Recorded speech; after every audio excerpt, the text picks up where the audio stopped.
दररोज प्रश्न पडतो की माळ कशाची घालावी म्हणून. आणि ह्या पावसाने पण खूप कंटाळा आणलाय. कुठे बाहेर पण जाता येत नाही आणि काहीच नाही. आणि आज मग गोकर्णाच्या फुलाचीच माळ घातली आणि माझं दान पण खूप छान आलं होतं. नंतर मला पिको फॉलच्या साड्या करायच्या होत्या, तर मी सर्व साड्यांना फॉल लावून घेतले.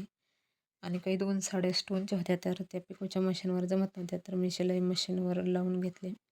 आणि नंतर मला रुपये या साडीला ना वरच्या लेस सोडून मी वरच्या साईडला फॉल लावला होता स्टोनमुळे. नंतर मी अशा पद्धतीने फॉल लावते. फॉल साडीतून दिसतो असे मी वरच्या साईडनंच तुरपाई करत असते. खालून जर फॉल केलं की साडीला घोळ येतो, म्हणून मी वरच्या साईडनं करत असते. आणि फॉल निघू नये म्हणून हे मी असे एक आडे टाकत असते. फॉल साडी फाटूस तर पण निघत नाही. आणि अशा पद्धतीने 2 साड्या लावल्या होत्या. असं बिलकुल घोळ येत नाही, काही नाही. एकदम साफ असे फॉल लावला जातो आणि 2 साड्या झाल्या. तुम्हाला समोश्याची रेसिपी बघायची असेल तर